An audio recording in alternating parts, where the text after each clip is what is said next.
in the car business over 26 years. During that time, I saw a lot of customers and sold a lot of vehicles. But it wasn't until I realized this one fact that I began enjoying what I did. That fact is this: people rarely buy what they need, but they will always buy what they want. Let me say that again. People will rarely buy what they need, but they will always buy what they want. Think back to the last time you bought a cell phone or a car or a TV. Did you buy just what you needed, or did you pay a little more to get what you wanted? Of course, you paid a little bit more. We all do. I'll never forget shopping for a computer back in the late 1990s. All computers were expensive, so I got my friend who was a programmer to go with me to choose the right PC for me. Now, we were still living in the days of dial-up internet access, so I really didn't need a lot of horsepower under the hood, right? Well, my friend and I went to the first store and began looking at the available PCs.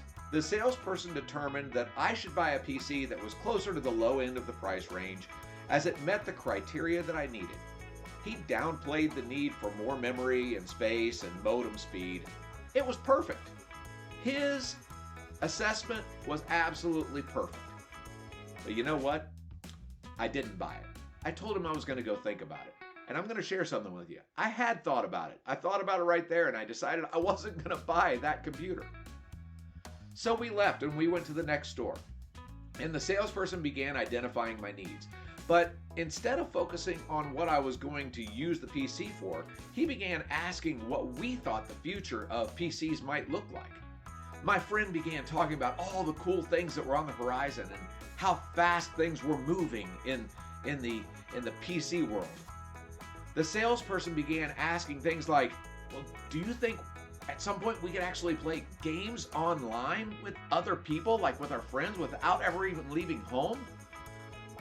Listen, all of us were getting excited about what the future might hold, and the salesperson turned to a brand new compact PC that was the state of the art. The modem was rated faster than data could even currently travel. It was amazing and expensive. The draw of having the most powerful PC available was more than I could bear. I wanted to impress my friends, and I wanted to have a PC that would last for my entire life. I reasoned that if I spent the money now, I would never need another computer again. How crazy is that? The salesperson asked, so which one will it be? Well, you guessed it. I went home with the PC that I wanted, not the one that I needed. I spent a lot more, and frankly, I was a lot happier over my ownership time with that PC. You should never assume that you know your client or what your employees actually want. You see, as people, we want to appear to make rational decisions, but 99% of the time, we make our decisions based on emotion. One of my favorite sayings is from Ben Franklin.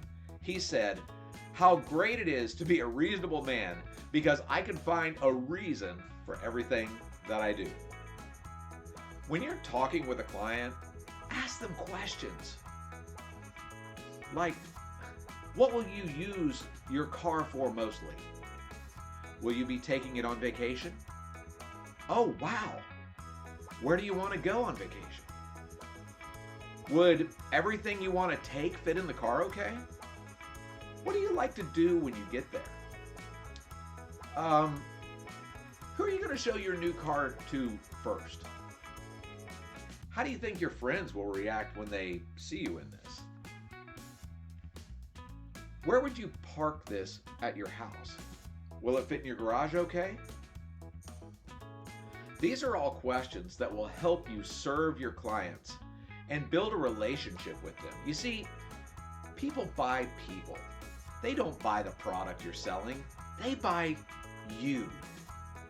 They buy you. If you have their best interest at heart and help them scratch the itch that they're trying to get relief from, then they will trust you to help them make their decision.